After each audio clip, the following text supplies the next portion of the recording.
Are there travel restrictions for international students who want to study in the US in times of Corona?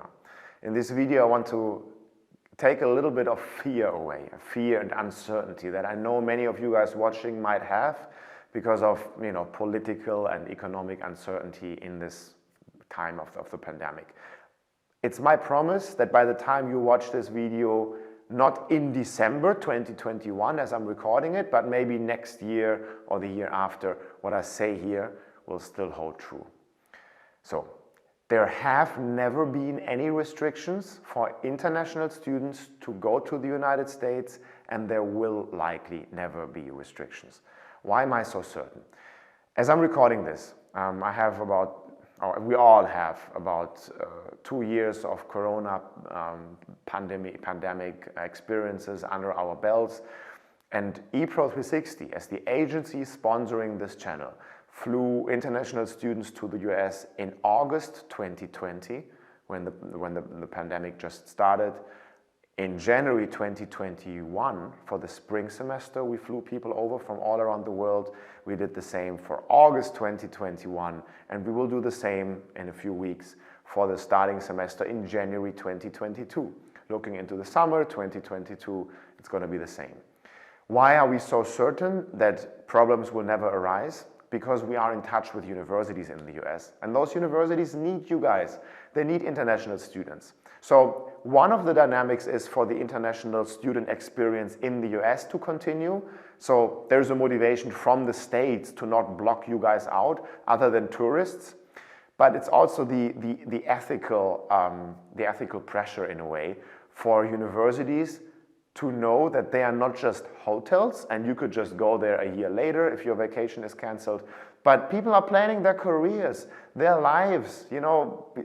People's education has a lot bigger weight on some vacation that may be blocked out by a pandemic.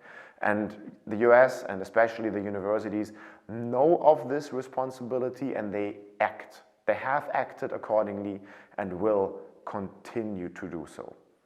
On top of it, I want to add that universities in the US have always been at the forefront of digitization and being able to provide education online, if that's an option for you, even before times of the pandemic.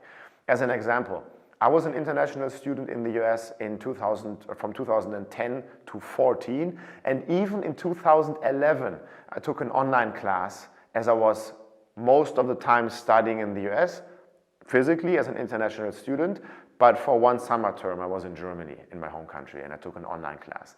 That dynamic is obviously now 10 years more progressed.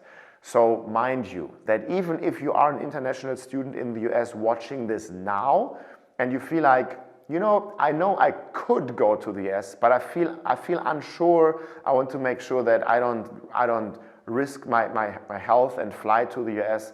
Even for that decision of yours to stay, I'm going to stay in my home country, even though I could fly to the US, there is an infrastructure for that. It has already been built, it's strengthened now, and it will be continued to build in the future, so that you can for sure rely on the fact that when you enroll in an academic institution in the US, your education will not be put on pause by some system. Neither by the university itself, nor by any political block of preventing people to fly to the US. With that being said, if you feel like you still have questions about this dynamic, or you're still unsure as it relates to your specific home country, because you saw very recently, but much after I've uploaded this video to YouTube, that something is changing and you just want to double check, comment below. Our team is on top to respond if you have a question, or better yet, register for a free consultation with one of our experts and speak to your very individual situation and your questions to us on the phone, and get your questions answered as they relate to your personal situation. Again, it's our mission to help international students go to the US regardless of external circumstances. If you like this video, give this video a thumbs up, like and subscribe this channel for more updates of studying in the United States, and we're looking forward to seeing you. Bye.